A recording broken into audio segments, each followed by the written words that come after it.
I'm very excited to do this lecture on fascism. I shouldn't be excited probably because that makes no sense, but I'm excited for various reasons. The first one is that I worked really hard on it, but the second one is that I think that fascism continues to play a very important role in the world today, and we sometimes fail to recognize it.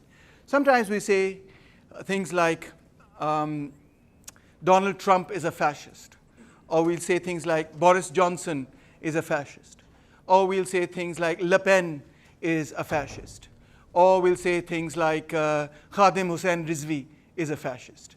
And we tend to think that maybe fascism is something that is out of date, maybe it's purely a European phenomena, maybe it doesn't really exist. Sure, it came about, it destroyed millions and millions of lives, 50 million lives in World War II, etc. But now it's old news, it's done and it's over with. Whereas other people continue to think that fascism is very much here with us. The debate nonetheless is there, correct? And the term fascism is often thrown around quite loosely against one's opponents. For example, if you pick up the term fascism, you often think that it means something to the extent that if somebody is really forcing you to do something, your parents are really saying, no, you must study. Then you'll retort back and you say, Dad, you're a fascist, or something like that, right? So we tend to view fascism as naked authoritarianism and nothing other than that. Well, first of all, I want to break that impression. The misconceptions about fascism are that it's a mindless, brainless, violent, uncultured, and criminal political movement, correct? And the sort of, if you watch something like Inglourious Bastards or whatever, one of these movies or the Hollywood version of fascism, you end up thinking about fascism as being, how should one put it, based purely on brute force. And although that's partially true, what that neglects to add is that at the time in Europe, fascism was in fact a hugely, massively popular movement. This is a very famous jalsa that the fascists held in Germany on Thanksgiving Day, and that is approximately over 700,000 people in that particular jalsa. You can see it's massive. Of course, in Pakistan, you'd say this is not massive because in Pakistan, if we have 20,000 people, we say there's 2 million, right? We often exaggerate our numbers enormously. And you're probably looking at this picture and you're saying that's a lot more than 7 lakh people. But we tend to exaggerate the size of our rallies. And that probably is something of that sort. The second interesting thing is that fascists actually were not uncultured in the way that we perhaps think of, or sometimes we think of them as being totally uncultured. In fact, they appreciated art, and Hitler himself was and this may shock you, but he was really an artist. He loved to paint and so on. Now it's going to sound a lot like I am being very favorable towards fascism here, but that's not my intent at all. I think the reason I'm emphasizing what they are not is that in the way that we have depicted them, in many instances, it becomes very hard to recognize fascism when it does confront us in the modern world, in modern times, precisely because we have a picture of them which is not altogether accurate. This is a very famous painting, Water Lilies, by a Nazi painter. And you can see, I mean, it's a good work of art. There's no doubt about it. It's not something that you'd say, oh, it's just rubbish or whatnot. Similarly, through the late 1920s and the early 1930s, the Nazis gathered substantial electoral support and were the second largest party and later became the largest party in the German parliament. That's also a fact that we seem to sometimes neglect. They had about 1/3 of the vote of the German people. And that, as you can see, is a very early picture of the Nazi party, and you can see Hitler over there as well as many of the other officials of the Nazis. Later on, they became much more organized. And the impression that Nazis did not read philosophy, were not aware of philosophical debates would also be incorrect. In fact, largely they considered Nietzsche. Nietzsche may not have considered them to be his followers, but they largely considered Nietzsche to be their inspiration. And Henrik Hoffmann's book, for example, that sold 500,000 copies in 1938, featured this particular photograph of Hitler visiting Nietzsche's home, being escorted by his sister, Elizabeth, etc. Where he takes this photograph next to Nietzsche's bust. So what is fascism? Well, first and foremost, the word itself is something that was created by Mussolini. And it's an old word which means a bundle of rods, which was used in the time of Rome to punish people. They could hit people with that bundle of rods, and if they had a blade on it, they could even execute people with this bundle of rods. So this bundle of rods, which you can see in Italy in many places, basically is a symbol of Roman state authority and used to punish people and to really maintain order. So the word fascism comes from this ancient Roman symbol, and in doing so, obviously says two major things. Number one, that we are the continuity of the great Roman civilization, and number two, that we stand for order and state power. So fascism has also been characterized as radical nationalism. The term radical has undergone many changes, even in my own lifetime. There was a time when the word radical basically meant left wing. But now the term radical means anyone who departs from the mainstream, either towards the left or towards the right. So if you look up any dictionary, you'll come across something of this sort. You'll read something to the extent that fascism is a form of radical authoritarian nationalism characterized by dictatorial power, forcible suppression of opposition, and control of industry and commerce. And of course that is correct, but that's rather short, succinct, and leaves out quite a bit of what happened to give rise to fascism. Of course, we also know that it came to prominence in the early 20th century. So you see posters of this sort with respect to fascism. So I think if you're really going to try and understand the philosophy of fascism, you really have to understand this guy, Mussolini, because Hitler's book, Mein Kampf, is really not a shadow on Mussolini's own understanding of what fascism stood for. He's the real theoretician. There are many others as well, but he's by far the superior theoretician as far as fascism is concerned.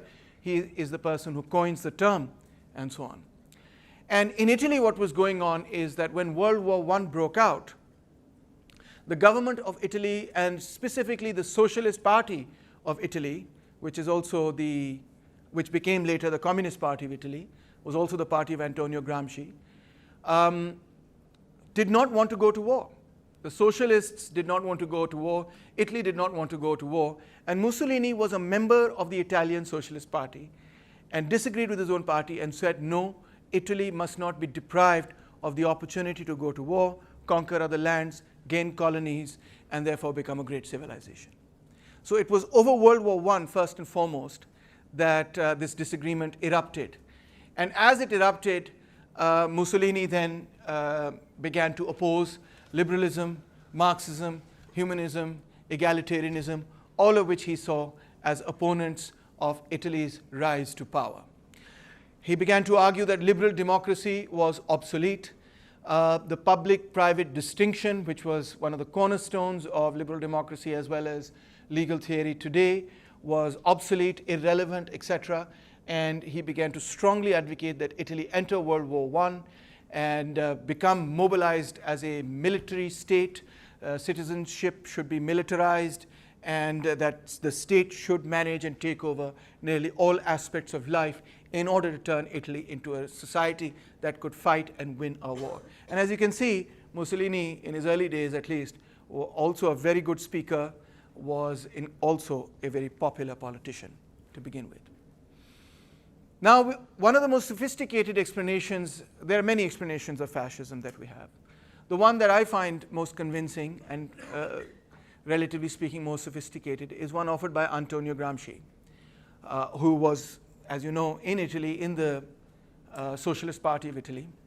Now, his view is that in the south of Italy, specifically in Turin and so on, where workers began to become much better organized, and their trade unions were very strong, and they began a movement against the local capitalists and the landlords and so on, that this working class movement began to threaten the rich landlords and the big businessmen, who feared that there would be a Bolshevik-style uprising in Italy. And in order to suppress the subaltern masses, they began to then organize groups called black shirts at first, whose main function was to go and break up the trade unions, whose main function was to go and beat up working class trade union activists and so on, destroy their offices and destroy their printing presses in particular, which were very effective. So the violent suppression of the left in Italy specifically was one of the main cornerstones of Italian fascism, and later also of German fascism, as you'll see. And for Gramsci, at least, fascism was mainly a reaction to the emergence of socialism and the inability of liberalism to deal with war and the economic crisis.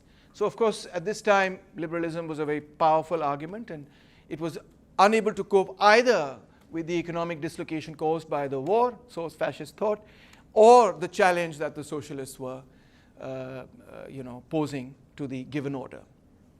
Hence, for Gramsci at least, fascism cannot be separated from the class struggle itself.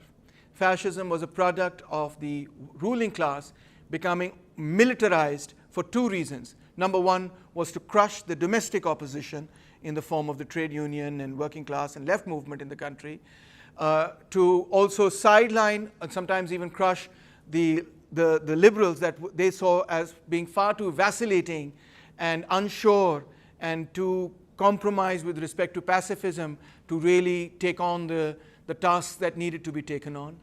And then finally, and perhaps most importantly, to militarize society and enter into the big struggles of what they saw, big struggles of history, and to capture a piece of the pie as the division of the world was being redivided during World War I.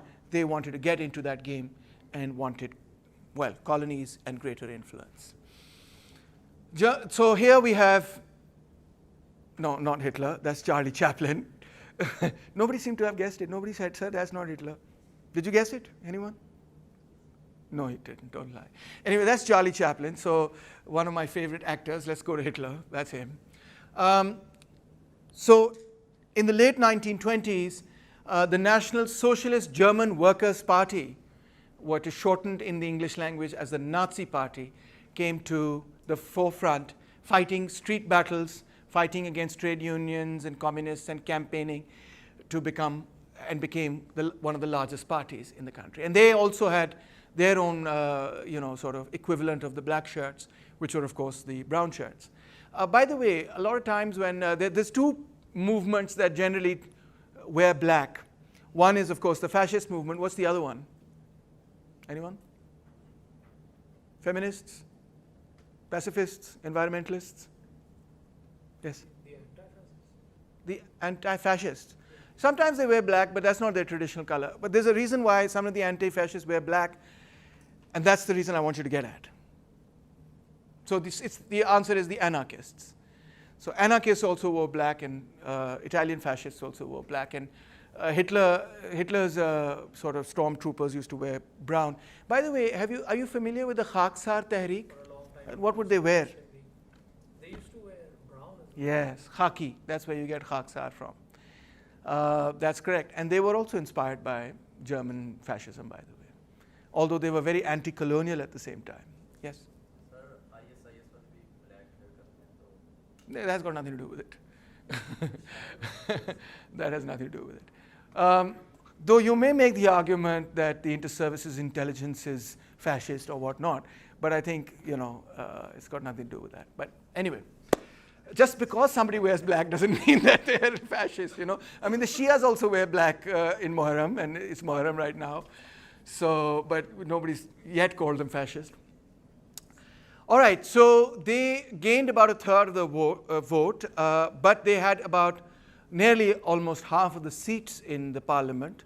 And in 1933, when the German parliament burnt down, they accused the Communist Party of Germany of trying to burn down parliament.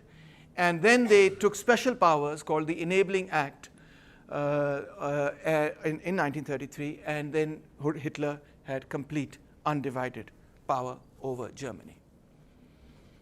So this is one of the famous appeals that Hitler made on radio to the German people. He says the Weimar coalition that ruled the country since November 9th, 1980 generated 14 years of Marxist rule, i.e. under the largest party, the Social Democrats, that dominated the other parties in the Weimar coalition.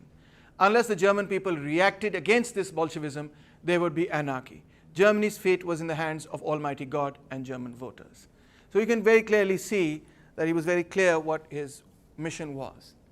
And here you see some very interesting figures because while you see the Nazi Party in May 1928 only has 12 seats, and then suddenly in September 1930 has 108 seats, goes from, like PTI, goes from very few seats to dominating, and then continues to rise, etc. And the other interesting thing to see from here is in comparison to the Nazi Party, you look at the Social Democrats, they had 153 seats, a massive, massive presence in 1928. They were the largest party. So the left really dominated Germany at this particular point in time. And if you look at the split off from the Social Democratic Party, those who followed the Bolsheviks, that's the Communist Party, they had 54 seats in parliament, much larger than the Nazis. And that in fact expanded and went all the way up to 100. So they had, substantial influence, and together the sort of Social Democrats and the Communists together, this is sort of this is the left bloc really. So they had a substantial number of seats. And beech mein sara jo, everything in the middle gets polarized between these two sides. And the Nazis managed then to, to get enough seats really to become the largest party. So one of the big elections was between Hindenburg and Hitler. Oh, here's another interesting graph that you see. But let me just say, you can look at this graph here, and that's Hitler. You can't read it. That's Hindenburg. And you can see most of it is swept by him. But he was like 88 years old, or 84 years old. And so he couldn't actually really run the government. The Social Democrats and so on were all supporting him. But he himself then decided to make Hitler the chancellor and so on. So you can see that initially the Nazi Party didn't have a lot of support aside from a few districts and so on. Look at this interesting graph over here. I thought this was really fascinating.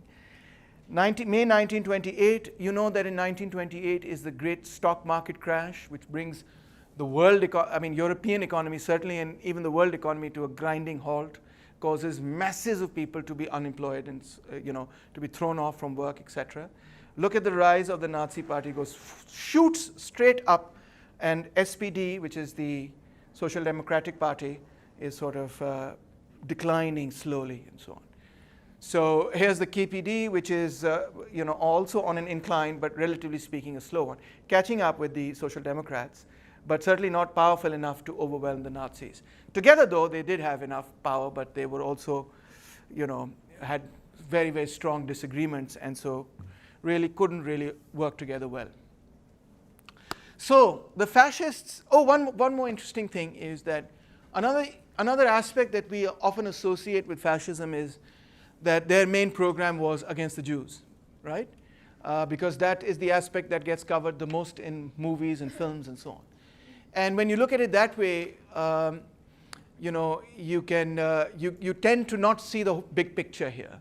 Because the Italian fascist movement, for example, had nothing to do with hatred for the Jews, nothing at all. And the German fascist movement began persecuting the Jewish community of Germany quite early on. But the massacres, the large-scale massacres at Auschwitz and so on, really began to occur in World War, during and in World War II. So much later, in fact, than Hitler came to power. Although there were other forms of persecution, but the mass extermination began really in World War II. So if we just think of them as being anti-Jewish, this anti-Jewish politics, I think it's insufficient. They had a larger agenda. The agenda was, we want to enter into war, we want to do this, we want to have more colonies, we want to defeat the Social Democrats and the Bolsheviks and so on and so forth. And in that larger framework, they saw the Jewish community as being a very serious, major obstacle. And perhaps they saw it that way because the Jewish community across Europe is, once it had assimilated after the Enlightenment period and so on into Europe, has really thrived in Europe, and not just economically, but more importantly, intellectually. And so intellectually, they played a very important role in many of the movements in Europe, and specifically with respect to liberalism and also with respect to the left. You saw a very high concentration of people there on the left and on the liberal spectrum who belonged to what you could call the secularized Jewish community. So the Nazis also saw the Jews not just because they hated, or rather saw the Jews as an enemy to their project, not just in the sense that the Jews were accused of having betrayed Christ 2,000 years ago. That wasn't what was the only thing going in their minds. But more importantly, what was going on in politics at the time and how they perceived that the Jewish community somehow or the other was a block on their imperial ambitions and their ambitions for war. So why did the Nazis admire Nietzsche? I want to speak a little bit about Nietzsche, but before I do so, I want to just bring in something here that Shamail and I spoke about. Nietzsche passed away much before the fascist movement or the Nazi movement or any of the fascist movements began. And his ideas are rather somewhat complex, and I think they need to be grasped in their complexity. While at the same time it is a fact that the fascists themselves greatly admired Nietzsche, read him, published him, and thought that everything he had said was in line with what they were themselves thinking. So one of the questions that we're going to look at is, what was it in Nietzsche, perhaps, that inspired them, or that attracted them, rather?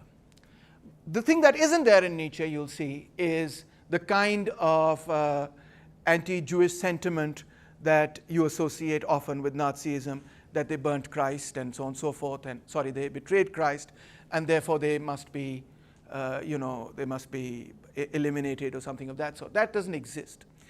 In fact, the anti-Semitic party, Nietzsche thought that the anti-Semitic party was rather not just dull, boring, but he once even remarked that they should be shot right down to the last man because they're just pathetic.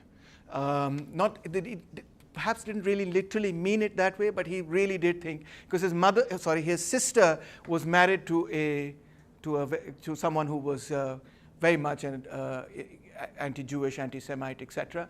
So he wasn't saying kill my brother-in-law. Maybe he felt it at some point, but the point is that metaphorically speaking, he thought that this is just rubbish. So fascists greatly admired Nietzsche. Here's another interesting thing about the fascists is that although they are a right-wing movement, and in that sense you can consider them, sort of on conservatives, but on the other hand, they weren't your traditional conservatives either. They weren't your traditional right-wing. They were not part of the sort of theocratic right-wing politics of Europe. They were not part of the church and all of that. In fact, at that level, they were rather anti-conservative in a certain sense. They were rather, off the beaten track in many of their ideas with respect to social conservatism. They were political conservatives, certainly, but they were not social conservatives in the sense that Khadim Rizvi, for example, is a social conservative, right? One of the key ideas that we're going to talk about is the question of slave morality, the role of Christianity and Judaism and so on in informing that. So maybe I should cover that later, but very briefly, Nietzsche thought that the Jewish people had been enslaved for thousands of years, and as a result of their enslavement had developed what he called a slave mentality. And the Jewish people had created Christianity, which, according to Nietzsche, he thought encapsulated that slave mentality. Not slave mentality in the sense that they wanted to be slaves, but slave mentality in the sense that they had a mentality as slaves which they wanted to transfer to society in order for their protection, in order to better their circumstances. And the result of that on European civilization was extremely negative, according to Nietzsche. That the Jews had bequeathed Christianity, which as a whole created a slave mentality amongst Europeans and did not allow Europe to, or individuals even within Europe, to achieve their full potential. Therefore, that slave mentality had to be gotten rid of. So at that level, you see, Nietzsche can, to some extent, be accused of being an anti-Semite. But that's a very different kind of argument from the traditional argument, traditional anti-Semitic argument that the church, etc., and many others made. And last but not least, his concept of Superman. Yes? Taimur, would you mind explaining a bit more about which features of Christianity Nietzsche would have said Yeah. are exemplifying? I'm going to come to that. Some of that? I will. I'll come to that in just a bit. It's later on. Okay. Yeah. But keep that in your mind. Keep that in your mind. What were the features? What is this slave mentality? What are the features? And how did they impact things? So I'll discuss that in just a bit when I come there. Now, I want to read a little bit from Nietzsche, because whether you agree with him or disagree with him, he is no doubt a phenomenal writer. The first time you read him, you just cannot put him down because he writes so well. He's not really concerned with being methodological. He's not really even concerned with being, I'll define my terms very carefully and so on. He just writes, much like Heidegger and Nietzsche, both have the same style in that way. He just writes in the old style of philosophy, what he wants to say. So here we have a section from the Gay Science, which was also repeated in Thus Spoke Zarathustra, which is a madman is talking. Pagal aadmi. Huh? Pagal aadmi jo hai wo keh raha hai, kya keh raha hai? God is dead. God remains dead, and we have killed him. How shall we comfort ourselves, the murderers of all murderers? Sabse pehli baat to isme, just to pause here, he's not celebrating it. He's lamenting the death of God here. How shall we comfort ourselves, the murderers of all murderers? What was holiest and mightiest of all that the world has yet owned has bled to death under our knives. Who will wipe this blood off us? What water is there for us to clean ourselves? What festivals of atonement? What sacred games shall we have to invent? Is not the greatness of this deed too great for us? Must we ourselves not become gods simply to appear worthy of it? Now this is, when Nietzsche says these lines from a madman, I think he's not just being sort of scared about, he's not just sort of trying to protect himself and saying, "Maini keh raha, koi aur keh raha," sort of thing, which is, what somebody in Pakistan might end up doing. But he's saying something quite different. He's saying that something that was there at the center of our lives, of European lives, of our civilization for thousands of years, that guided us, that taught us right from wrong, that told us, what to do, when to do it, how to behave with our children, how to behave with our parents, how to behave in society. Something that was so central to our lives is suddenly no more. Why is it no more? What has taken it away? Who has killed it? Who has killed that central notion of truth, justice, God? Why is it destroyed? Nietzsche thought that the Enlightenment, which had basically substituted science in the place of religion, had undermined and destroyed God from our lives, just eliminated God from our lives. And he didn't think this was a good thing. He thought this was a terrible thing, because what it created is a sense of a loss of direction, a meaninglessness in our lives. How are we supposed to order our lives in an era where God no longer exists? The question is also raised in Pakistan. For example, on social media, if you go on social media and you have a discussion or debate with someone who's strongly religious, they'll make the argument quite often. They say, if you don't believe that God exists, how do you know right from wrong? How do you know good from evil? How do you order your life? What basis do you use to order your life? Because for thousands of years, that's the basis we've used. So what is the new basis? That's the real question. So the death of God, the age of enlightenment had taken away, as you correctly pointed out, the church and God from the lives of Europeans. But there's something even fundamentally much more important that Nietzsche is talking about. He's saying it's not just religion that has died. It's our belief in absolute values. It is the death of truth itself. We've stopped believing that there is, because for so many centuries we believed there is a truth. The truth is God. God has given us this book, and that is the truth, and so on. Now that's gone. Now, it's not just that has gone. What has gone with it also is our fundamental belief that there is a truth, that there are absolute values. How many of you say things like, it's all perspectives, I don't know what the truth is, there is no truth, there is no objectivity, there is no scientific explanation, right? We often have this conversation. It's your perspective, this is his perspective, this is my perspective, this is a woman's perspective, this is a black perspective, this is a working class perspective, etc., etc., etc. This is a bourgeois perspective, whatever. Which one is right? Well, they're all right and they're all not right. There's really no basis for judgment because there is no absolute truth. How many of you think, yeah, that makes sense, there isn't no absolute truth? Is there an absolute truth? Right? So you're reflecting exactly what Nietzsche is saying. That absolute truth is no longer a part of our intellectual makeup. So it's not just, as I wanted to point this out to you, it's not just the death of the church, it's the death of truth. Because God was the truth, and that's gone from our lives. He doesn't mean by, let me also clarify, he doesn't mean that the actual Almighty is no more or something. He just means it's gone from our lives. This has created a situation where humanity is approaching nihilism, meaninglessness, yes, meaninglessness, yeah, that's right. Life has become without meaning. We don't have a direction, we don't know which way to go, we don't know what to do. Now, Nietzsche is not proposing that a life without meaning is a good thing. That's not what he's saying. What he's saying is that that is the condition that Europe is in. Now, the question he asks is, how do we order our lives in the absence of God? How do we order our lives in the absence of any place where we can anchor the truth? What do we do?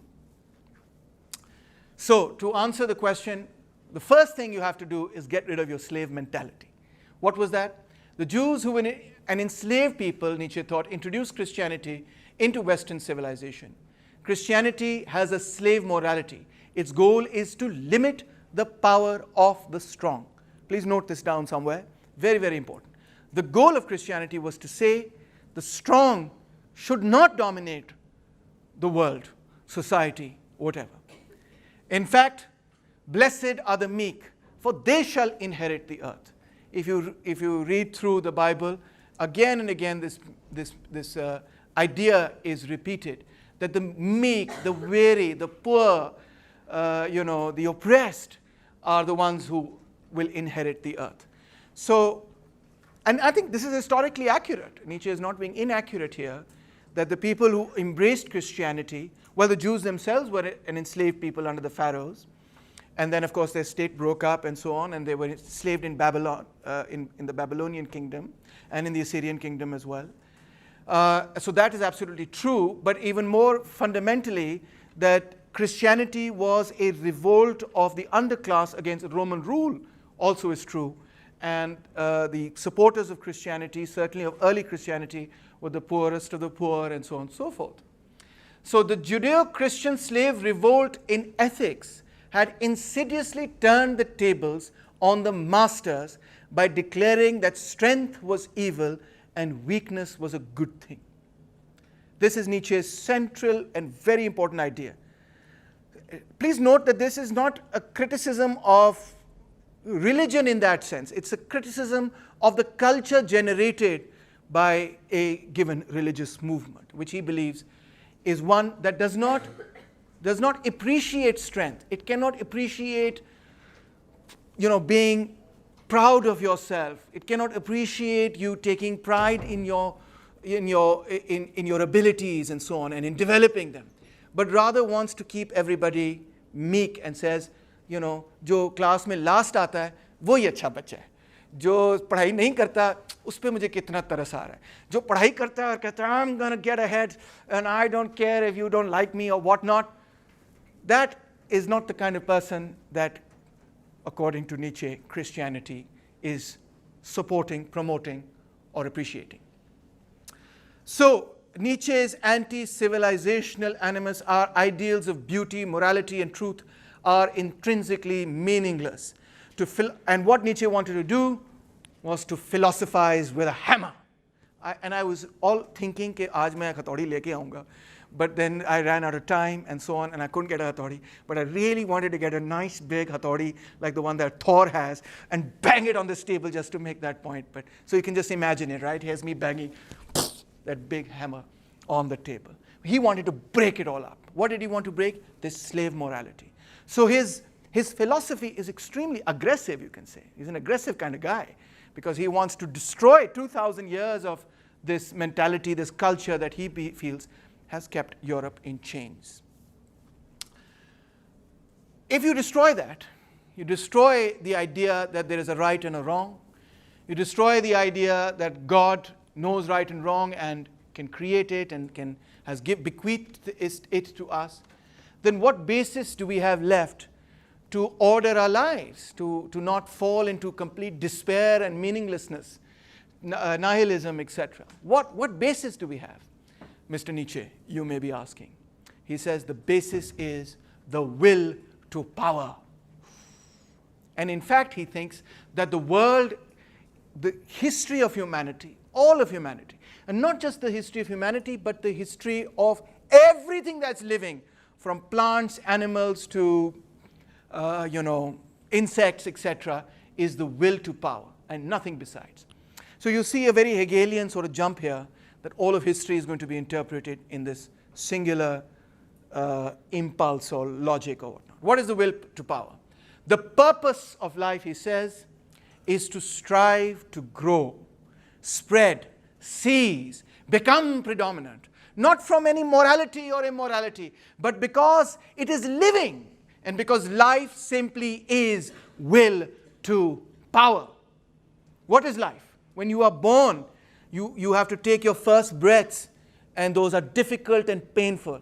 And how do you take them? You have to grit you don't have any teeth to grit at that time, but you have to work against, the forces of nature to inhale that thing. Pehle to aapko, you're getting it from your mother, but now you have to inhale, now you have to feed, now you have to feed yourself, you have to fight against the diseases and everything. And every minute that you live, your body is in a struggle. You are not even realizing it. You're like, I'm in no struggle here. I'm kind of chilling out here. But your body is in a struggle against all the different microbes and viruses and bacteria that are attacking your body, and your body is fighting back. It has its white blood cells, and they're like punching through and saying, don't you dare attack, me, and I'm going to. And if it fails from the attacks that come from without and from within, then your body will deplete, and you will go towards death. And if it wins, your body will expel those things, destroy those things, and survive and live. And it's just not just true for the body, it's true for the plant. The plant breaks out of its own seed and then breaks out of the soil, and it's constantly fighting against a hostile environment.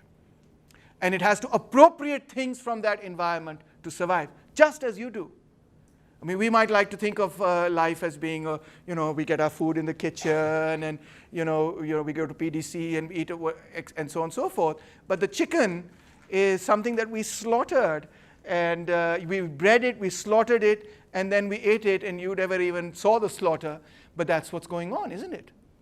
And when we eat meat and so on and so forth, and the plants too, you can see that we uproot them. They are living things, and yet we uproot them in order to live. That's just the way life is, says Nietzsche. Anything else you think about is you're just fooling yourselves into thinking into a utopia. Knowledge and values, therefore, that enhance life are what life strives for. So what is it that we should look for?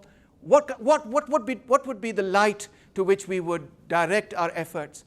That which brings life to you, which makes you happy, which makes you want to conquer the world. You come out of the classroom and you say, "Rah!"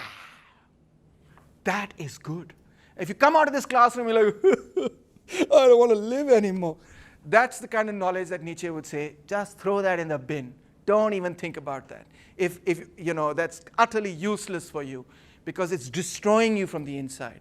And I want you to move towards those things that make you want to live, that make you want to live full of vitality, a full life.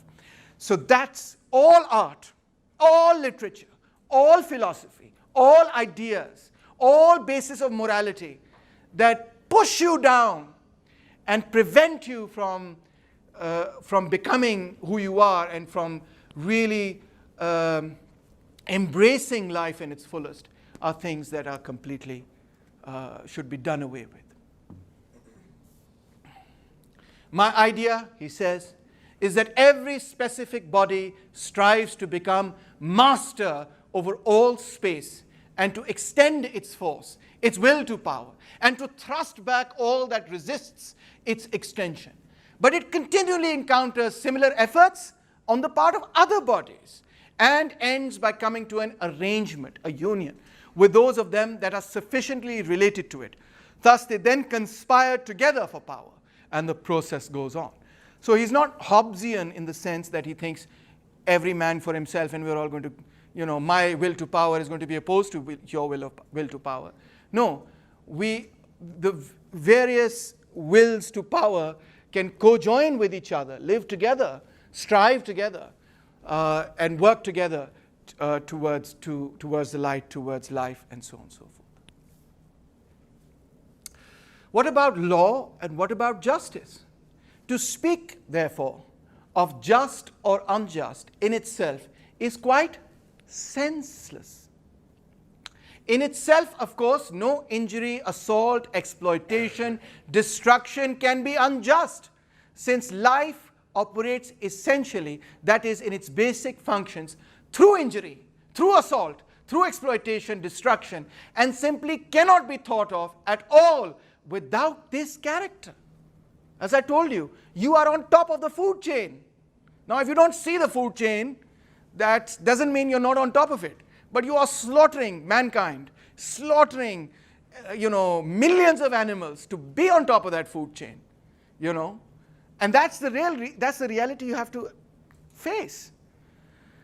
And not just animals, uprooting, as I said, crops in the prime of their life, you are uprooting them. Am I wrong? Paras? Take care, it's a fact of life, is it not?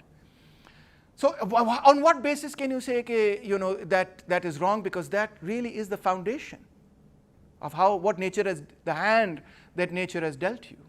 One must indeed grant something even more unpalatable, that from the highest biological standpoint, legal conditions can never be other than exceptional conditions, since they constitute a partial restriction of the will of life, or yani the will to power, which is bent upon power and are subordinate to its total goal as a single means, namely as a means of creating greater units of power.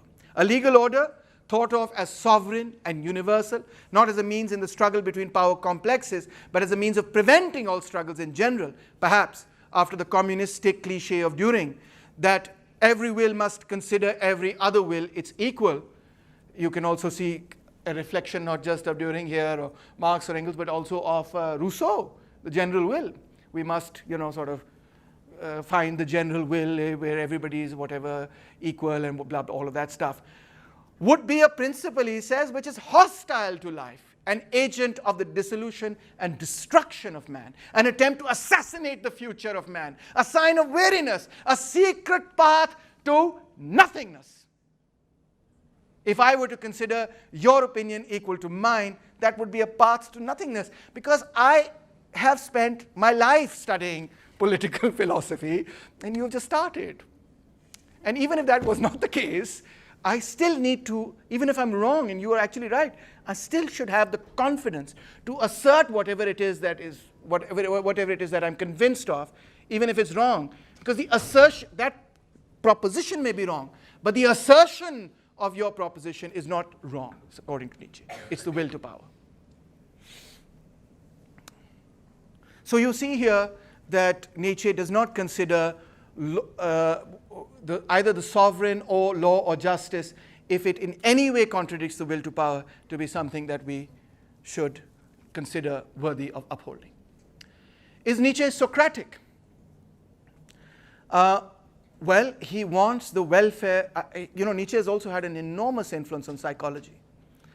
What he wants is the welfare of the soul, By the soul here, I don't mean the Ruh in the religious sense, but by the soul here, I mean the mind, the psyche, your intellectual being.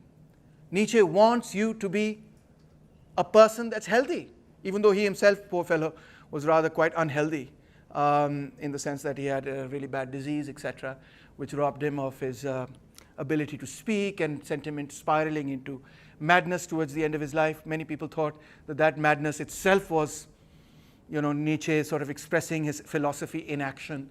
That's kind of an interesting theory itself. But the point is, he wants you to be well. He doesn't want you to be unwell. He doesn't want you to be worried and fretting and neurotic and so on and so forth. He is concerned with the Aristotelian distinction between mere life and the good life. He wants you to have the good life. And the good life is, you can get it when you have the will to power. Wisdom or truth represented the key to human flourishing, which is a Socratic conviction. So examined at the individual level, therefore, when we think, who can deny, can you deny this? Forget about, what you've been taught with vis-a-vis morality. This is a principle that life ought to be lived. It was created to be lived. Anything that comes in the way of you living your life and, destroying you psychologically or physically or whatever is something that's bad, and you have to fight against that. Can anybody deny that at the individual level? Is this a bad idea? Is this a fascist idea? So my question was, till this point in time, you've seen Nietzsche is talking about, the fact that you ought to order your life in a way, accept things in your life which make you stronger, make you live your life. Is that a bad thing? What doesn't kill you makes you stronger. Live a little, but that just he added, but anyway, live a little longer, and so on. So that's the idea. Opposition is there, but you got to fight it, and if you fight it and you win, you become that much stronger. It's a good philosophy, is it not? You're putting him in the best of light. But there is also a darkness here. Nietzsche can be a very dark writer as well. And he recognizes this in himself. He says, whoever fights monsters should see to it that in the process he does not become a monster. And if you gaze long enough into an abyss, the abyss will gaze back into you. Look long enough into evil, evil can become part of you. That's what you have to avoid and you have to stop. So it's quite self-aware as well in this regard. So what is the darkness? Well, to begin with, we often think that Nietzsche is rather apolitical. For example, Nietzsche says in his writing that he is the last anti-political German. He doesn't care about politics. He's the last person who is anti-politics. He also says things like, state is the coldest of all cold monsters. It has no life, it has no heart. A death for many has been devised that glorifies itself as life. I call it the state. The state is where you die. Politics is where you die. That's what it's sounding like, correct? Only there where the state ceases does the man who is not superfluous begin. Does the song of the necessary man, the unique and irreplaceable melody begin. So from these passages, it would appear that Nietzsche is not only against the state, but he considers this kind of state politics, etc., to be the death of a person. To be concerned about, this itchy-bitchy, you said this and I said, like those talk shows. Nietzsche would laugh at those talk shows and say, what the hell are you all discussing? And the way you're discussing it is a joke. Just another quotation is quite nice. But it is the same with man as with the tree. The more he seeketh to rise into the height and light, the more vigorously do his roots struggle earthward, downward, into the dark and deep, into the evil. You got to enjoy this, man. You don't take it too seriously, okay? If you take it too seriously, then it's no longer any fun. And what we want to do is we want to enjoy ourselves because we're doing Nietzsche today. We don't want to be depressed. We want to be happy. So Enlightenment thought that they were fighting the great battle for reason against dogma, against superstition, against authority. They were humanists. They were universalists. They stood for the general will of the people, like Jean-Jacques Rousseau. They stood for the third estate and sat on the left side of the National Assembly in France which is why they got the term, which is where we get the term leftist from, because they sat on the left. And so this is the party of, this is not socialists we're talking about here. In the 18th century, the left are people, in the 18th and 19th century, the left are people who are not socialists, but basically people who believe in enlightenment, in humanism, in universalism, in liberalism. Francis Bacon, George Berkeley, Edmund Burke, Denis Diderot, Thomas Hobbes, Hume, Kant, Locke, Rousseau, Leibniz, Spinoza, Voltaire, Wollstonecraft, Mary Wollstonecraft, and Hegel, etc. And this is a beautiful painting, which is called a prophecy, where you see an image. We don't, of course, we are iconoclasts, so we don't like images. But you can see this is like a compass. And this is a divine sort of intervention, which is creating the world in some mathematical proportion with a compass. The world is logical, knowable, understandable. Of course, there was also a reaction against the Enlightenment, which has been termed by Isaiah Berlin as the counter-Enlightenment. We can also look at the Romantic movement, of which, in fact, Rousseau also inspired it. And the Romantic movement is mainly an art movement and still dominates over art theory even today. And what it said was that we have to be close to nature, we have to be close to our own nature, and all this technology and this modernity has robbed us of coming to know ourselves and to know nature.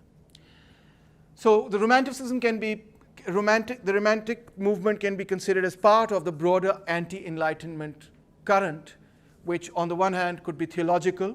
The church fought back. They believed in order, the authority of the church, the authority of the king. They mistrusted reason and supported revelation.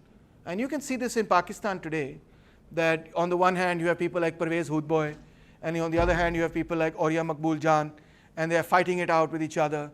And Hoodboy says, I stand for reason, and Auria Maqbool Jan says, I stand for Islam, right? And I stand by the word of God, etc. So there's this clash that we see even today. They also thought that the masses were incapable of self-government. Democracy would be a really bad idea. They thought that man's natural condition was sin, which is why Christ, of course, was the Son of God, suffered on the cross to rid mankind of his sins. And over here, there's another really nice sort of painting which says, the sleep of reason produces monsters. And so you see this guy sleeping. He's not studying. He's sleeping. And what's coming out of him? Chimgadars and so on. So if you go into the library and you go to sleep, just remember that you will generate monsters. Don't sleep. Another great debate of this period is Hegel versus Schelling. Hegel is considered one of the most profound thinkers of the French Revolution and the Enlightenment. Also because he tries to create a system in which the whole of human history, its intellectual history, its political history, its artistic cultural history, is all captured in one process, which he calls the march of reason.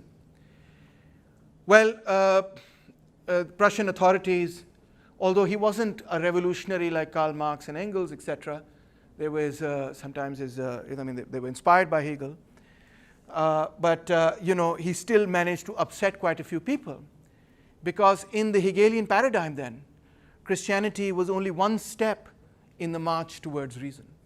And so the conservatives really thought that what Hegel was saying was quite blasphemous. Schelling, on the other hand, was in favor of revelation, elitist values, appeal to myth and authority. Freedom was redefined subjectively as an inner state that can be maintained despite the vicissitudes of political life. It had deep pessimism towards the ability of human agents to create a more humane society. And later you had other people like Schopenhauer, etc., take up those themes. Romanticism similarly was a reaction to the Industrial Revolution and to the values of the Industrial Revolution and to the Enlightenment. They wanted to go back to the countryside, to the peasantry, and so on and so forth. And they often thought that medieval values were far superior, not just to modern values, but even to the values of classical civilization, the Greco-Roman civilization. They didn't think that only reason created a basis for understanding. They thought that emotion was an equally powerful basis for understanding. And we're still having this debate between what's called the Apollonian and the Dionysian, aspects of humanity. Apollo was the god of reason, and Dionysius was the god of wine. One was the god of thought, and the other was the god of emotion. And the two are always clashing within humanity. Feels versus reals. Yes. That's the latest terminology. Is that it? I see. I wasn't familiar with that, but that's quite nice. So glorification of nature, glorification of the individual, glorification of folk art, and in particular medieval art and medieval custom, and a great abiding belief in spontaneity. It's very important. In music, this plays a very important role because those who were inspired by the romantic poets and artists of their time thought that a musician ought to be able to improvise. And if you're playing a concert, if everything is written down and you're just playing things note to note, you're not feeling it. It's just mechanical. You could have a computer do it, and the computer will probably do it even more perfectly than you do it. The whole point of being a musician is to be in the moment and play what you're feeling in that particular moment. And you play that spontaneously. And of course, the great artists of, you can feel proud that South Asia has the entire classical tradition of South Asian music is based entirely on improvisation. So the rag itself is meant to give you a basic structure around which you improvise. Anyway, 1848 saw revolutionary movements break out across Europe, bringing Romanticism more or less to an end, but not before it also then generated a series of thinkers, such as Hamann, for example, who argued that Johann Georg Hamann, who argued that epistemology should be replaced by the philosophy of language. Reason, he said, is language. And you can see the beginnings of the linguistic turn already very early on over here. Meister, who wrote the famous book Considerations on France, 1797, that the rationalist rejection of Christianity was directly responsible for the killing and bloodshed of the French Revolution. An argument that would become even stronger as we moved into the 19th and 20th century, where killing and war began to impact a greater and greater number of lives. And more people began to say that modernity and scientific modernity, instead of helping us, rational, instrumental rationality, instead of helping us, is destroying our lives. He argued against the universality of human experience. He famously said, I know Poles and Germans and English and French. I don't know what a human is. In other words, this idea of humanism, everybody sort of equal and so on and so forth, is all just nonsense. That's not how people really think. Bataille, who created a secret society and wanted the rebirth of the sacred and myth, and he wanted to combat materialism, secularism, individualism, and so on, was an iconoclast and so on and so forth, and wanted to relearn the forces of emotion, instinct, and spontaneity. So these are some of the three great writers of that period. Now along comes this fellow, and he's really quite a key person in the way in which this debate begins to develop. If you remember what we said about Plato from your previous courses, Socrates, Plato had already come to the conclusion that what you see as an appearance, in fact, hides the essence of a given thing. Appearance is deceptive. Knowledge from sense perception can be therefore deceptive. And the task of philosophy was to discover what lay behind the appearance. And this was famously, of course, depicted in the allegory of the cave, where people were looking at shadows. And those shadows is the material world. And what really needs to be discovered is the logic, the principle, the essence, the forms, as Plato would have put it, that shape the material world, that guide the material world. That's what has to be discovered. Like in The Matrix. How many of you have seen The Matrix? Good, more people than...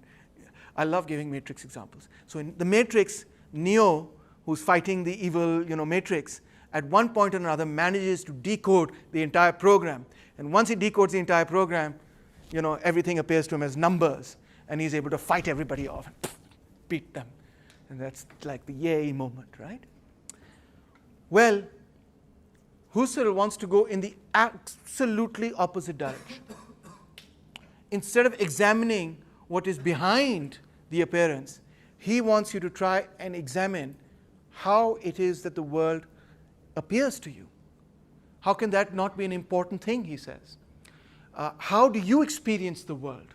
How do you sense the world? Whatever you call reason comes later. The first and most fundamental thing is how you interact with whatever it is inside and outside of yourself. How does that come to you? And that is what's called phenomenology. He is considered the father of phenomenology. So the phenomena is how you see it, the appearance of it. The essence is what's behind the phenomena, what's hidden from our view. So he's not concerned now with Plato, but rather with the opposite. I want to understand how it is that you feel what you feel, and how can we scientifically study that. So in other words, he wants to understand the subjectivity of human experience. I'll skip over this slide and go straight to Heidegger. Heidegger was a student of Husserl, who was a Jew, and this is now, we're entering into the Nazi period where Jews are going to be persecuted and so on. But Heidegger, first and foremost, was also inspired by his teacher and wants to really think about phenomenology and wants to think about being, wants to apply phenomenology to the question of being. From 2,600 years ago, we have had an ancient distinction, a dualism in philosophy, between the object and the subject. The object exists outside of us, the subject is what is perceiving the object. And this debate about what the relationship between the subject and object has been at the foundation of philosophy and metaphysics in particular.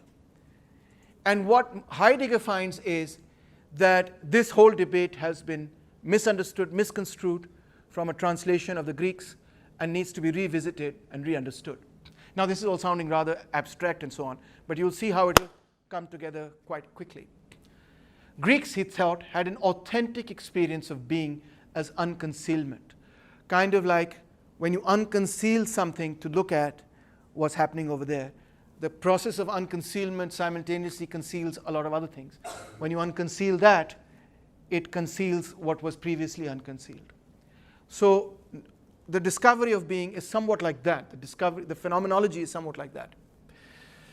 So when Descartes says, for example, cogito ergo sum, some people pronounce the G, anyway, I think therefore I am, he's already created the subject-object distinction. That's the problem.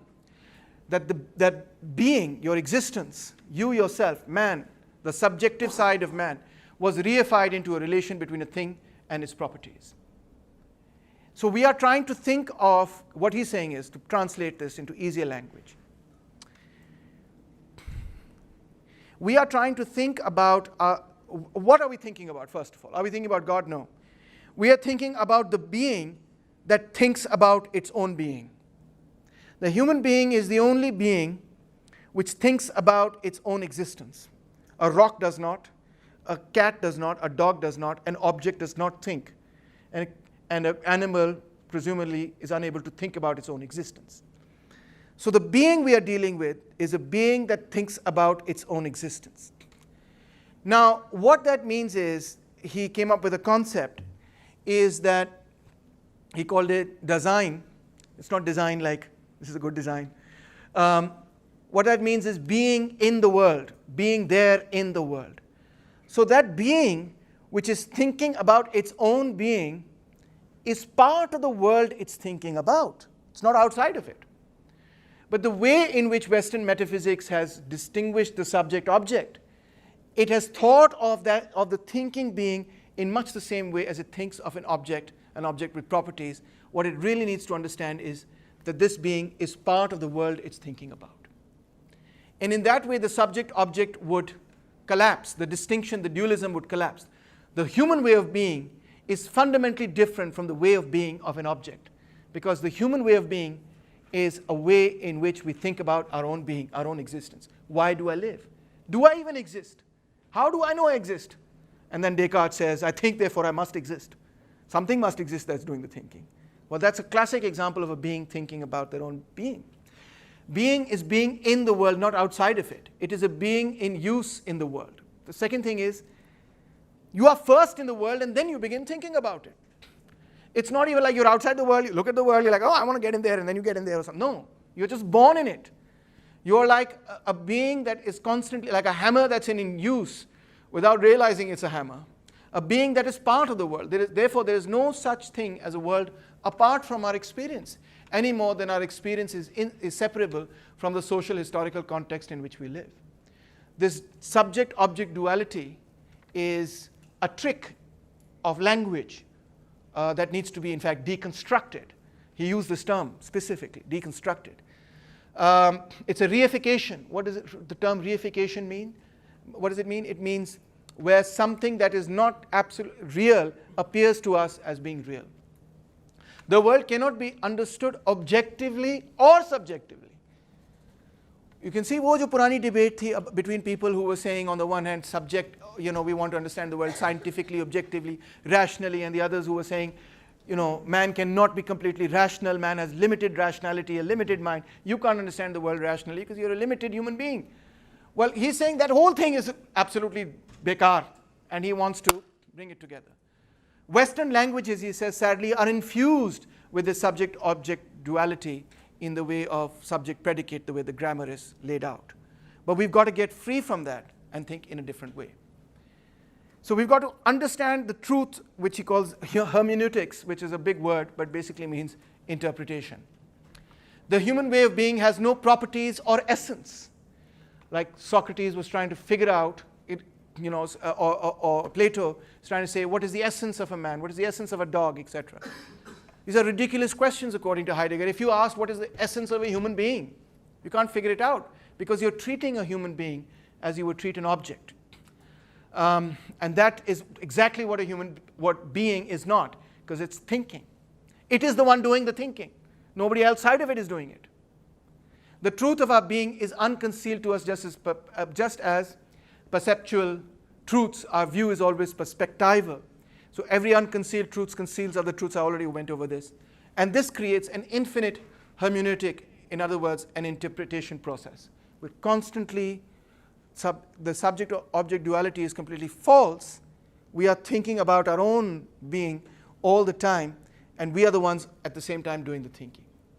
In this regard, he says, what is relevant about the way in which we experience the world, the phenomenology, is that we care. What does he mean by care? He doesn't mean, oh, I care about the world, I want to hug a tree. What he says is that we are participants in this world. We are part of it. And it means something to us. It means something to me when you're like, oh God, sir, is not making any sense to me, or I don't really like this class. It means something. It has some meaning to me. What are those meanings? Well, there's three parts.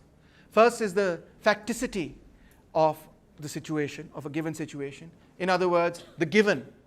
I have a body, there is a history, there is a context in which I am thrown.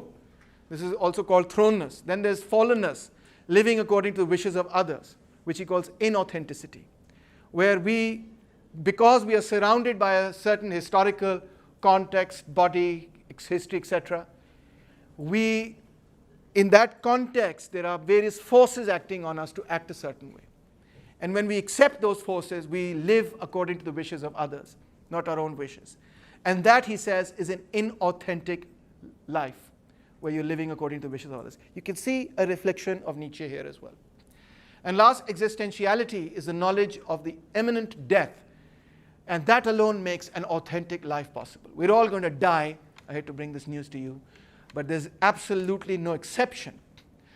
What that means is that we have to embrace life in the now.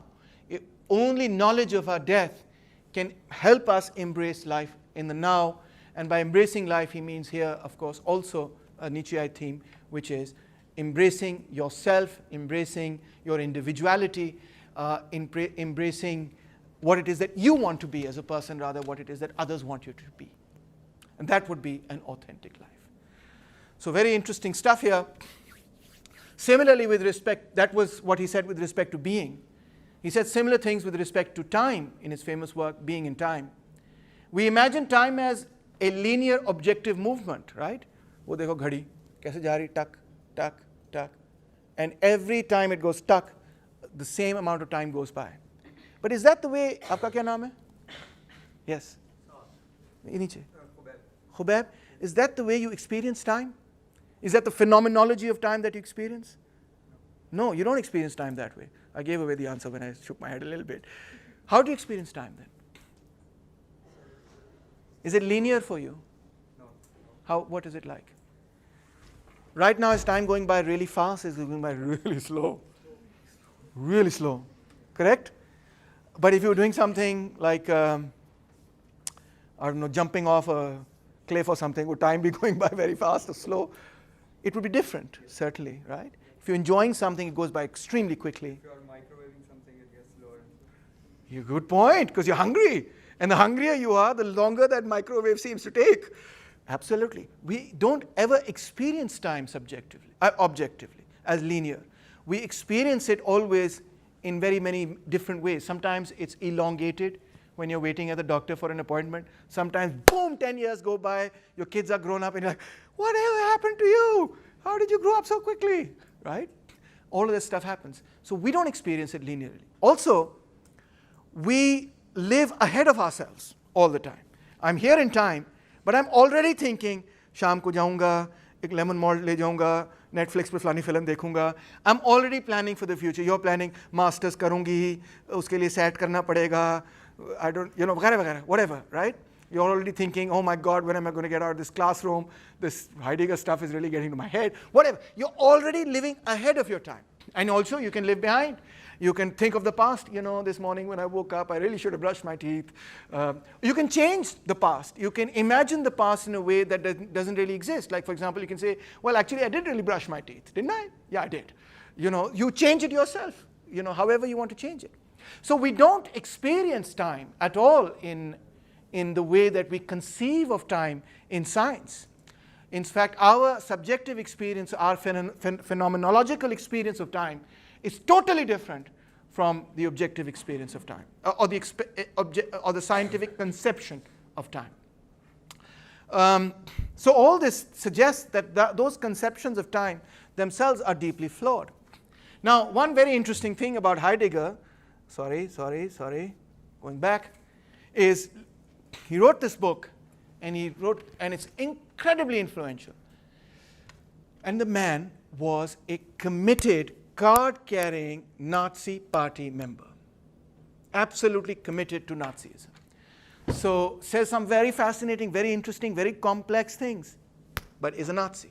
And has had an enormous in fact, if I were to say who is arguably one of the most influential 20th century philosopher, Heidegger certainly would be in the first couple of, either he'd be number one or he'd be in the first five, easily.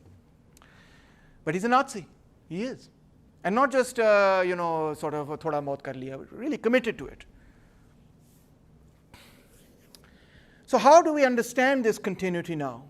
Is Nietzsche also coming in the line of Hamann and Meister and others, etc., Heidegger, and Heidegger to khair baad mein aayega, but anyway, can we also think of him as a counter-Enlightenment intellectual, asks the reading I gave you, which is Woolen.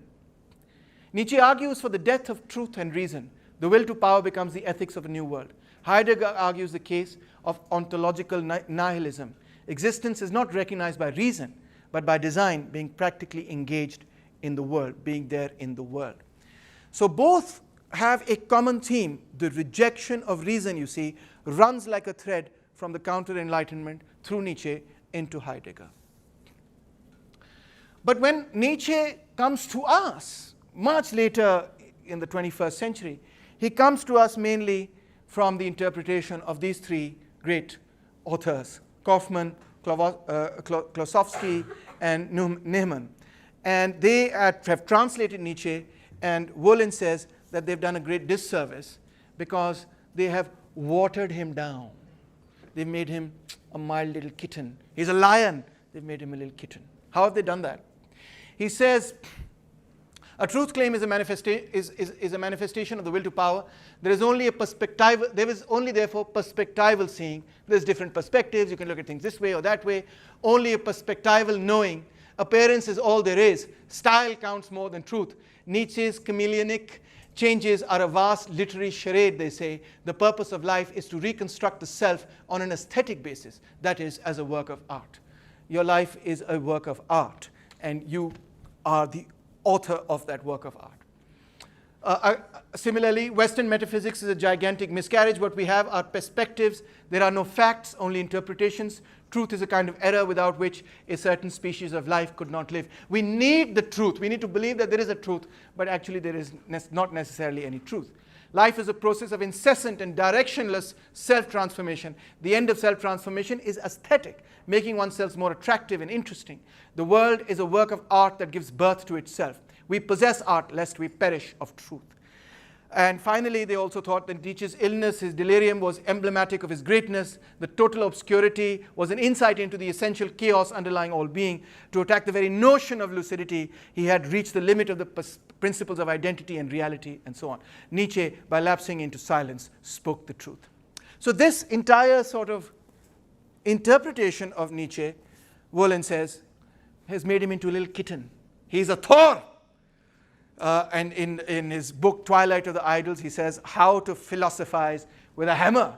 He wanted to break things, not just make you slightly more interesting and slightly more aesthetic. Oh my God, that is so like, that's nothing. So one thing is very clear. Nietzsche, in his own time, despised all the egalitarian movements, the democratic movements for reform and socialism and so on and so forth.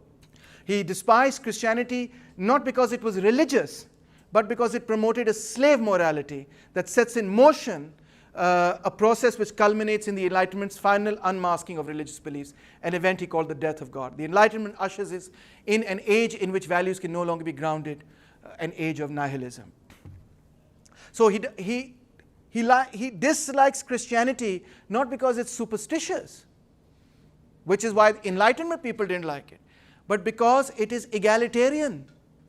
This is a key thing to understand about Nietzsche. If you don't understand it, you misunderstand Nietzsche, in my view. Nietzsche, on the Paris Commune defeat of 1871, for example, very explicitly said, hope is possible again. Shukr hai in mazdoron ko defeat kiya hai. Our German mission isn't over yet. I'm in better spirit than ever, for not yet everything has capitulated to Franco-Jewish leveling and elegance and to the greedy instincts of the Jet-Zeit now time, over and above the war between nations that international hydra, which suddenly raised its fearsome heads, has alarmed us by heralding quite other different battles to come. So very much opposed to the communards of Paris. So the reason why he says all these negative things about politics is because he believes that this is petty bullshit politics. Excuse my language. Bullshit politics. It's not politics. What he wants is great politics. And he says famously, a people, an entire society is a detour of nature's detour to get 6 or 7 great men. Agar ek society is able to create 6 or 7 great men, the whole of society is just a detour of nature to create those few great individuals. He says the time for petty politics is over. The very next century will bring the fight for the domination of the earth, the compulsion to great politics. The new philosopher can arise only in conjunction with a ruling caste as its highest spiritualization. Great politics, rule of the earth are at hand. So he thought he was the prophet of a new kind of great new politics. Great politics, he thought, was the politics of the empires of Rome, Athens, Alexander, Julius Caesar, Napoleon. Nietzsche was a dogged defender of power and also of the warrior ethos. He described his work, his philosophy, as assassination attempts. Yes, I am trying to assassinate these people. And he called himself the apostle of active nihilism. So you see, Nietzsche is not some kitten. He is ferocious. When the truth, and now I've put some Nazi posters just for fun. maybe you'll get the answer you were looking for. Or at least you'll get a sense of what it was in Nietzsche that attracted the Nazis to him.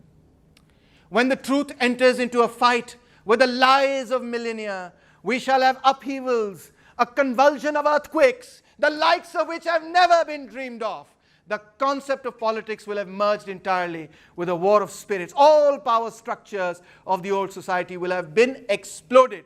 There will be wars, the likes of which have never been seen on earth. It is only beginning with me that the earth knows great politics. This is no kitten. This is no person to say that which doesn't kill me makes me stronger. No. He is the great destroyer of everything that has held mankind back. In opposition to the dwarfing and adaptation of man to a specialized utility. Chote se, you're working on this little screw, and that's all you bloody know how to do. You know, you're this accounting major. Sorry if there are any accounting majors. All you know is how to add up a few things. And he says this specialized utility, a reverse movement is needed. We've got to break this down. The production of a synthetic summarizing, justifying man for whose existence the transformation of mankind into a machine is a precondition, as a base on which he can invent his higher form of being. So it's a question of mankind reinventing themselves into a higher being. A dominating race can grow up only out of terrible and violent beginnings. Oh man, you can see how that fikra probably became an anthem for Mr. You-know-who. Where are the barbarians of the 20th century? Nietzsche asks. Destroy this civilization. He's contemptuous of it. Now do you see it? No? To expect that strength will not manifest itself as strength. Sorry about that. To expect that you will think that I will come across to you like a little kitten. As the desire to overcome, to appropriate, to have enemies is every bit as absurd as to expect that weakness will manifest itself as strength. I want enemies, says Nietzsche. You should too. Yeah? Tordo, pando, kasun maro. No act of violence. Rape, exploitation, destruction is intrinsically unjust, since life itself is violent, rapacious, exploitative, and destructive. Ooh. Yikes. From now on, there will be more favorable preconditions for more comprehensive forms of dominion. There will be favorable circumstances for domination, whose like has never yet existed. The possibility has been established for the production of international racial unions, whose task will be to rear a master race. The future masters of the earth, a new tremendous aristocracy based on the severest self-legislation, on which the will of philosophical men of power and artist tyrants will be made to endure for millennia. That higher party of life, which would take the greatest of all tasks into its hands, the higher breeding of humanity, including the merciless extermination of everything degenerate and parasitical, would make possible again that excess of life on earth from which the Dionysian state will grow once again. Again, you see, those who argued for the elimination of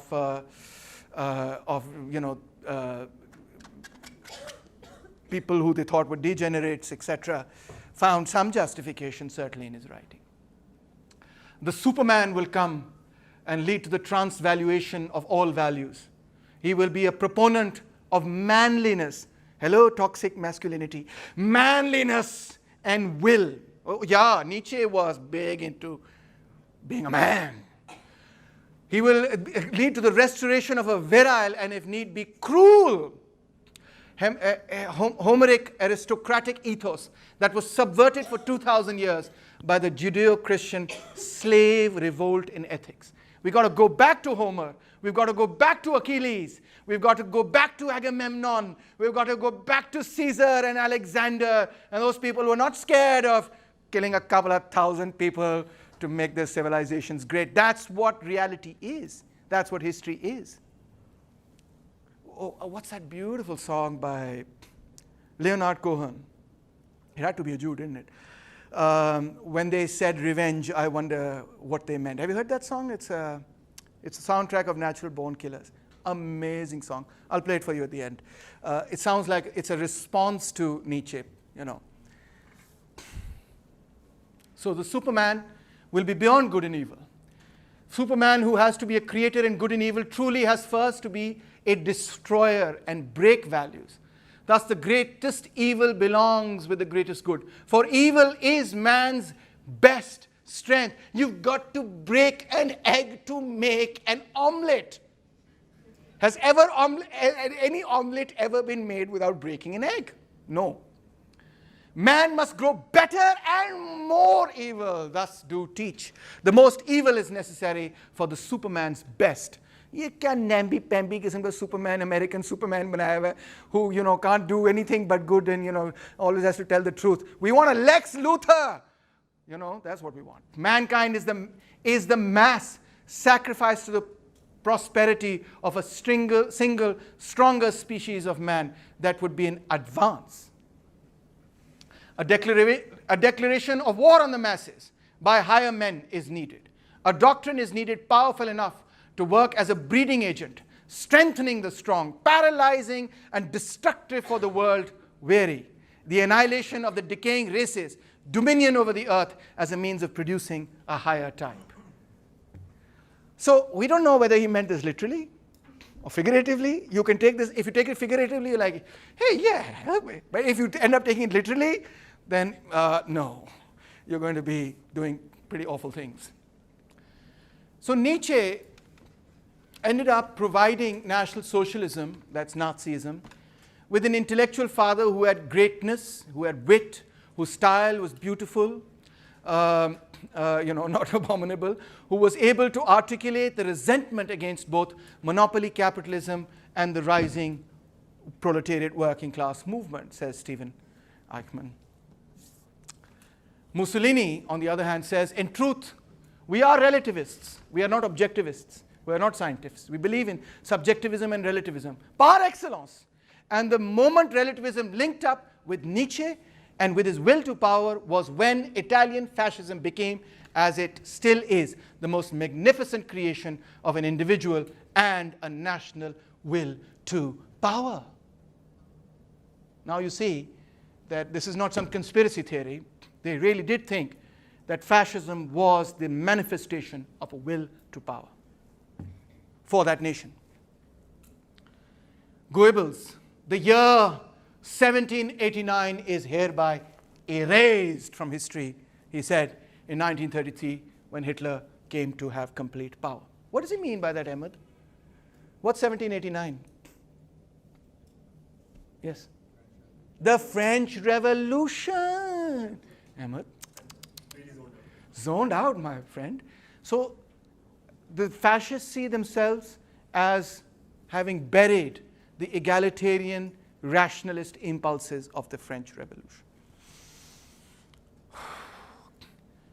Should we stop here? I think we kind of have to.